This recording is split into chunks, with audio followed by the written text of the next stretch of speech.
Shabbat Shalom, Israel.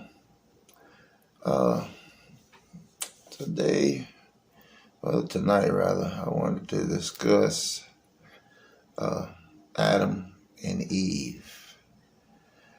I know we all know the story of Adam and Eve, and we also know, I think we're coming into the knowledge of the truth about Adam and Eve, that they weren't the first people God created on this planet. As a matter of fact, that thing goes so much deeper than just that. A whole lot deeper, in fact. But I don't want to give everybody too much to chew on right now. So we're gonna, let's say, I'm gonna give you a little bit of meat to chew on and just give you something to think about. Just say to yourself, what if that story about Adam and Eve wasn't as simple as just reading the story? What if there's an underlying message behind that story? Let's think outside the box, shall we? Let's go there. I think I taught about, if you go back in my videos, I taught about how, God hovered over the waters and stuff like that. I don't know if a whole lot of people actually thought about, how God created everything. But we're going to start at, Genesis chapter 2. And let's go to verse 7. And the Lord God formed man from the dust of the ground and breathed into his nostrils the breath of life, and man became a living soul. And the Lord God planted a garden eastward of Eden, and there he put the man whom he had formed. And out of the ground made the Lord God to grow every tree that is planted to the sight and good for food, the tree of life also in the midst of the garden, and the tree of knowledge of good and evil. Now there's a few things happening right now. First, he did something to this man that he didn't do to the people he created on the sixth day. Matter of fact, let's go there and see. And that's Genesis 1st chapter and verse 26. And God said, let us make man in our image, after our likeness, and let them have dominion over the fish of the sea, and over the fowl of the air, and over the cattle, and over the earth, and over every creeping thing that creepeth upon the earth. Verse 27. So God created man in his own image. In the image of God created he him. Male and female created he them. And God blessed them. And God said unto them, be fruitful and multiply and replenish the earth and subdue it, and have dominion over the fish of the sea, and over the fowl of the air, and over every living thing that moveth upon the earth. And God said, behold, I have given you every herb-bearing seed which is upon the face of the earth, and every tree in the which is the fruit of a tree yielding seed. To you it shall be for meat, and to every beast of the earth, and to every fowl of the air, and to everything that creepeth upon the earth, wherein there is life. I have given every green herb for meat. And it was so. And God saw everything that he had made, and behold, it was very good. And the evening and morning were the sixth day.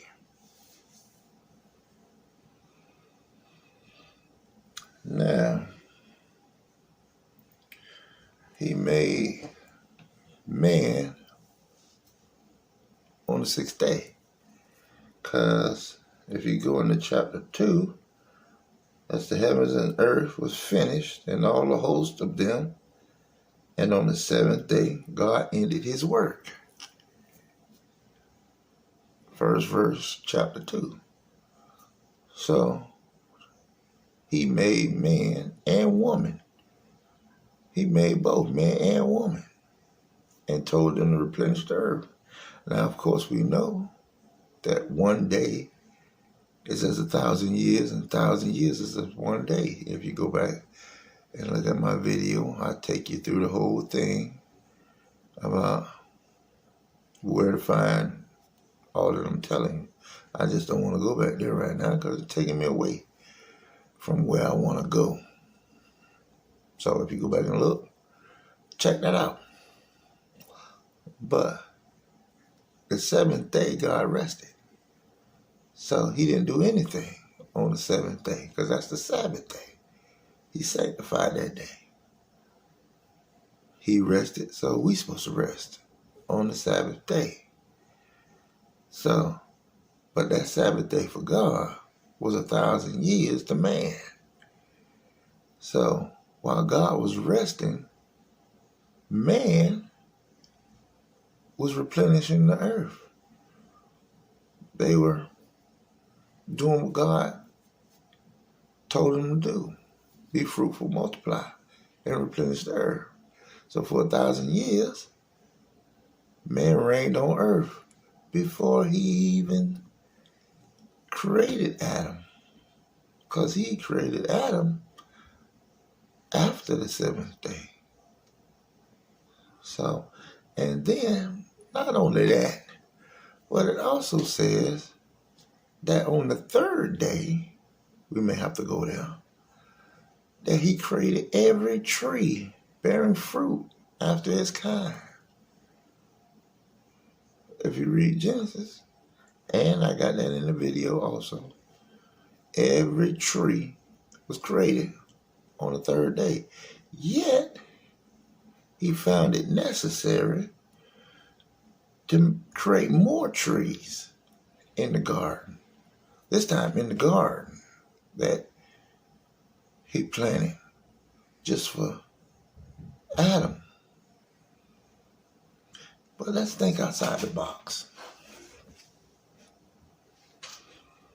Now, God does everything in decency and in order. And when he does something, he doesn't have to keep doing that same thing. So he planted trees to grow already. So there would be no need for him to create more trees for the garden because he had already did that. So let's think about it. These trees here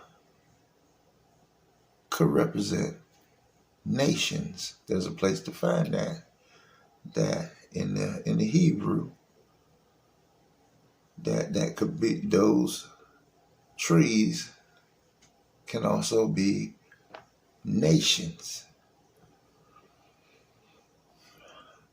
I don't want to go draw that because I'm just basically asking you guys to think outside the box. Now, if these new trees that God put around the garden are actually nations of the people that were already here, And he said, and then he planted the tree of life in the midst of the garden, in the midst of all these people, that they could freely eat from that to stay alive, which is the tree of life, which would be, who would that be? Could that be God? And then he planted another tree of good and evil in the midst of the garden.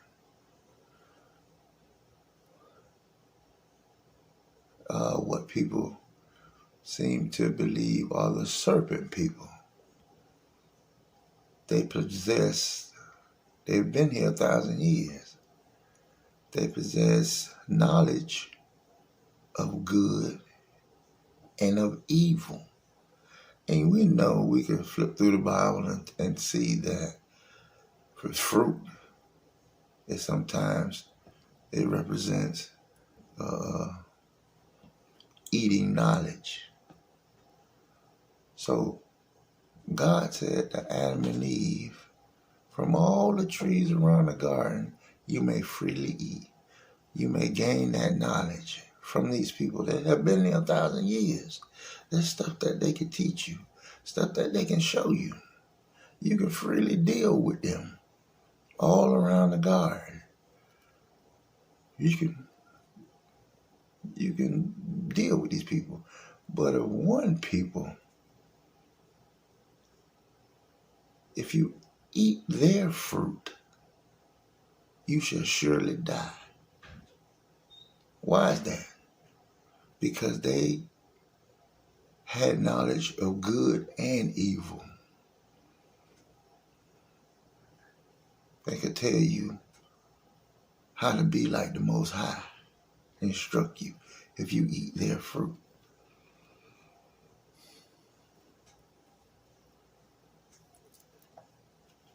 Let's get that.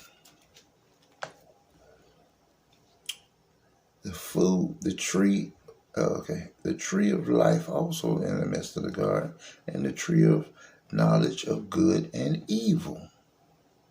And a river went out of Eden to water the garden, and from thence it was parted and became into 4 heads. The name of the first, Pishon, that is it, which compasses the whole land of Havilah. They're explaining where this garden was, where there is gold. Now we're talking Africa, for sure. And the gold of that land is good. There is the lilium and onyx stone. And the name of the second river is Gihon. The same is it that compasses the whole land of Ethiopia. And the name of the third river is Hiddekel. That is it which goeth toward the east of Assyria. And the fourth river is Euphrates. And the Lord God took the man and put him into the garden of Eden to dress it and to keep it. He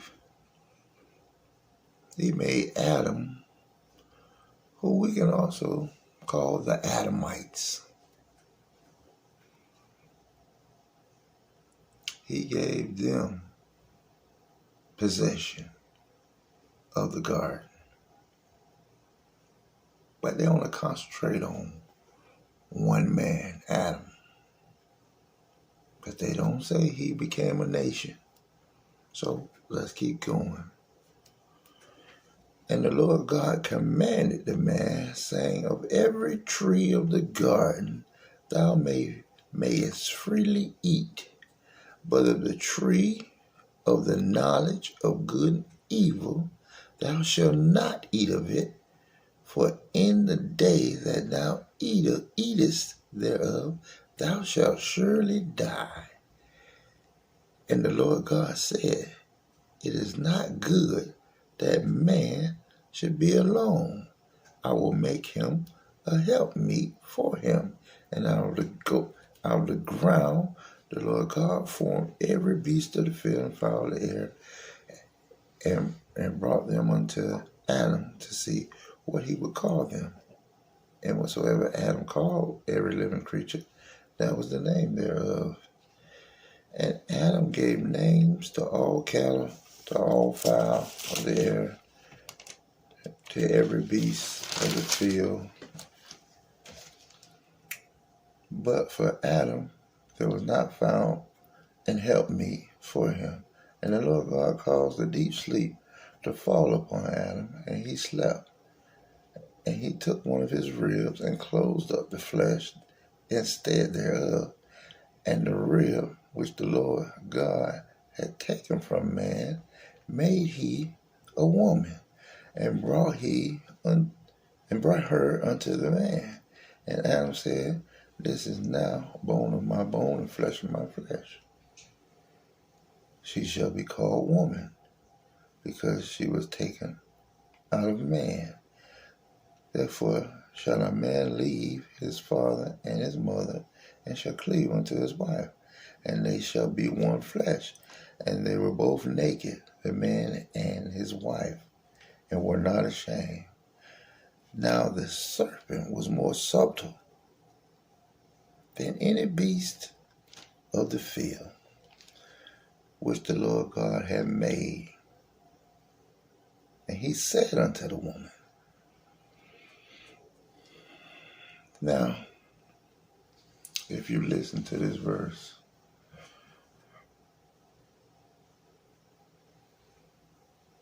if you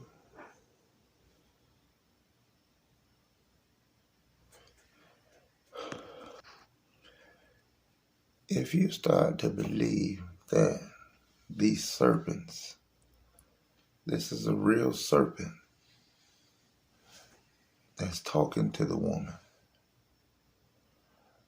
then why aren't serpents talking to us now?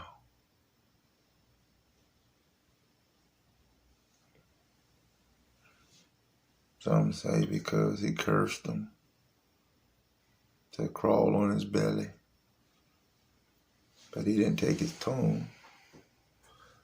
So why ain't he talking to us? Okay, let's keep going.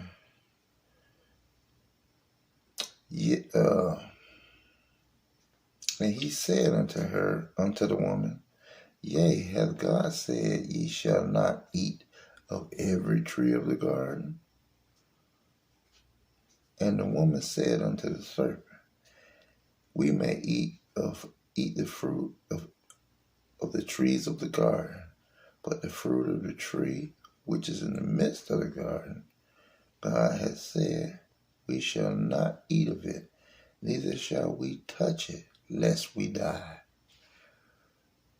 And the serpent said unto the woman, ye shall not surely die, for God doth know that in the day ye eat thereof, then your eyes shall be open, and ye shall be as gods, knowing good and evil. So, this fruit is supposed to teach them something if they eat it. Because this fruit, this so-called fruit, has the knowledge of good and evil that so we're to think by reading it verbatim, saying that, okay, as soon as I bite into this piece of fruit, all of a sudden, I'm going to become like God. Really?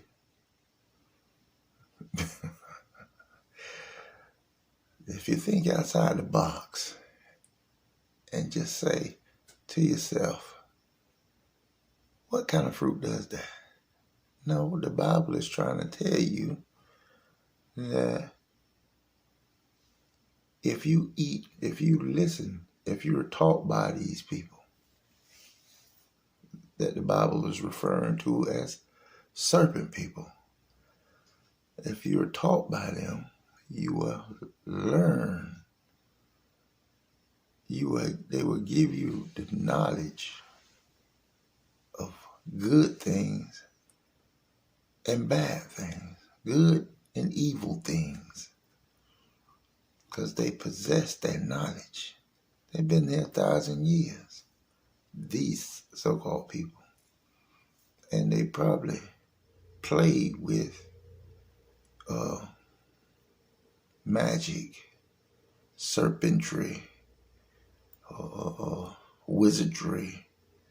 They started messing with stuff that they shouldn't have been messing with. So if you learn from them, they will teach you good and bad things and how to disobey God. And you're going to do that anyway if you just go over there and start listening to them. But what did the woman do? And when the woman saw that the tree was good for food and that it was pleasant to the eyes and a tree to be desired to make one wise, she took of the fruit thereof and did eat, and gave also unto her husband with her, and he did eat. And the eyes of them both were open, and they knew that they were naked.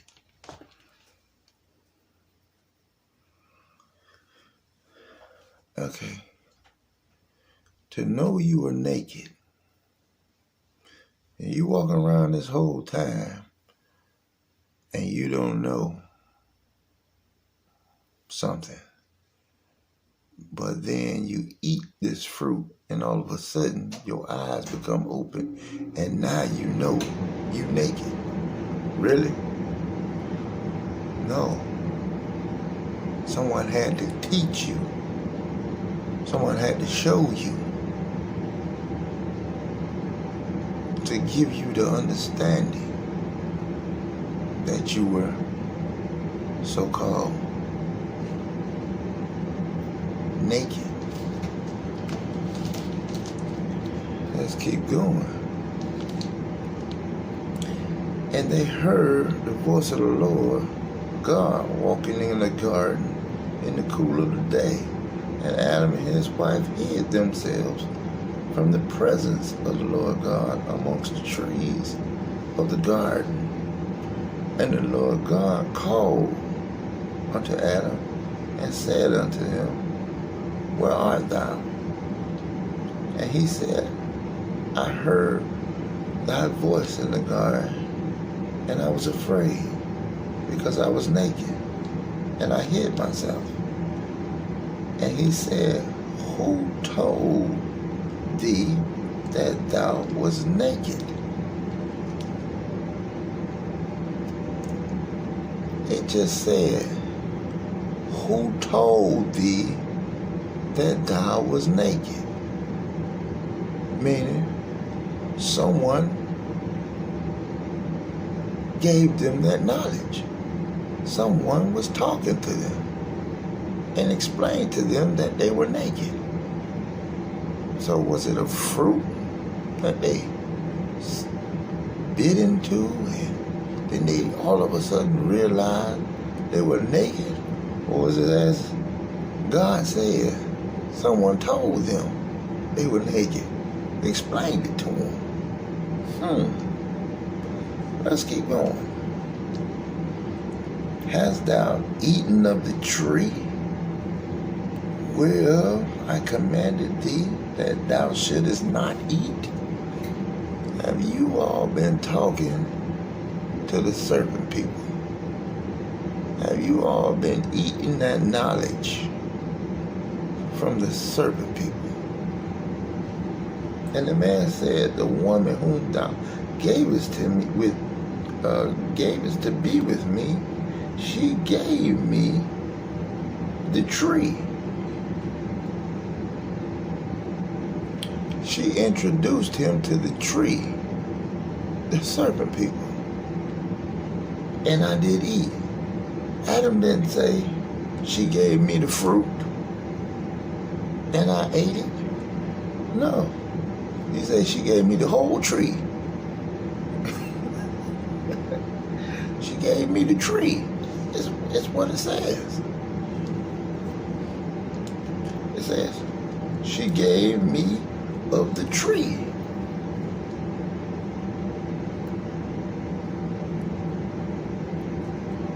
Not the fruit. She gave me of the tree.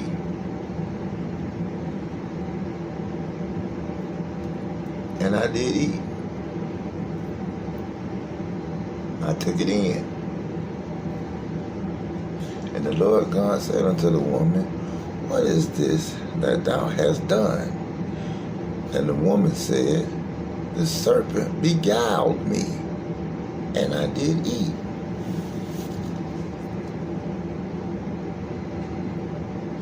And it says, she looked at the fruit, and the fruit looked desirable. It said that she looked at it and said it would look good, to the eye. But now she's saying the serpent beguiled her, like tricked her, or made this, I guess, made it so alluring for her. He used words.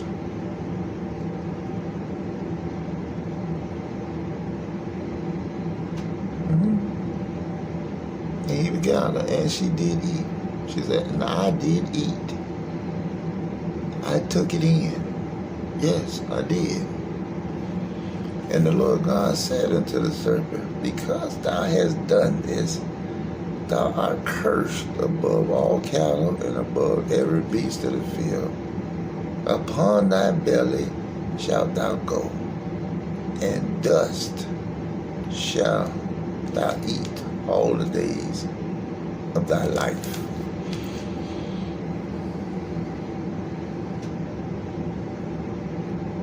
Does that mean he turned him into a snake?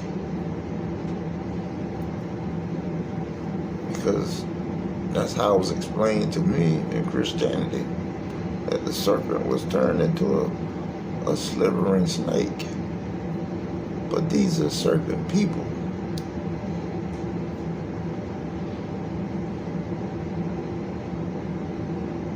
That practice all this serpentry. And honestly,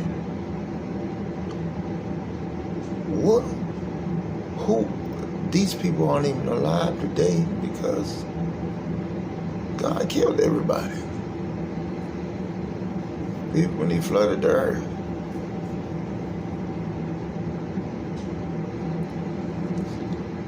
So, but let's keep going. And I will put an enmity between thee and the woman, and between thy seed and her seed. It shall bruise the head, and thou shalt bruise his heel.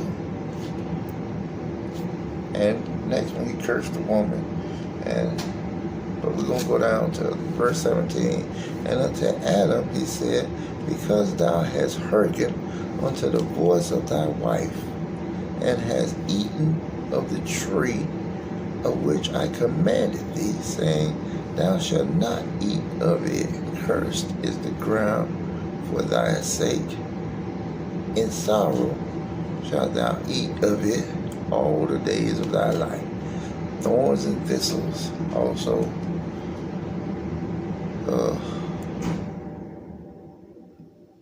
thorns thorns also and thistles shall it bring forth to thee, and thou shalt eat the herb of the field.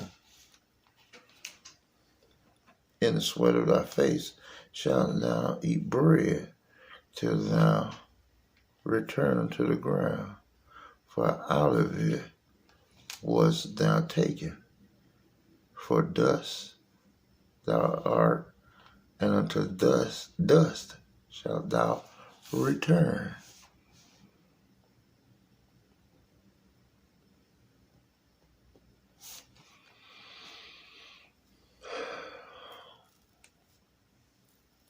So,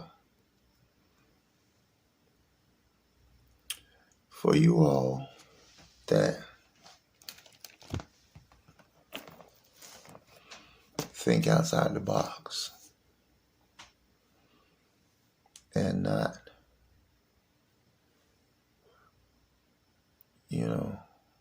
according to Christianity, I'm going to break that down even further as the chapters go along and show you how that adds up to what we're doing today.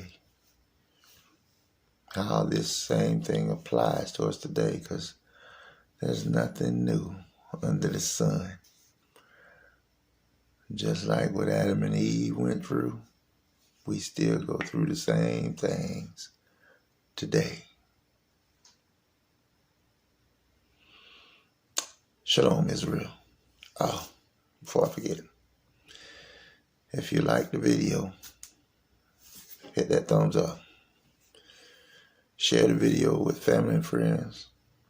Subscribe to the channel so you can see all the new videos that I put out and keep up with what I'm doing. And hit the notification bell. Oh, I think I said that. Leave a comment and tell me what you think. And I'll catch up with you guys next time. Shalom, Israel.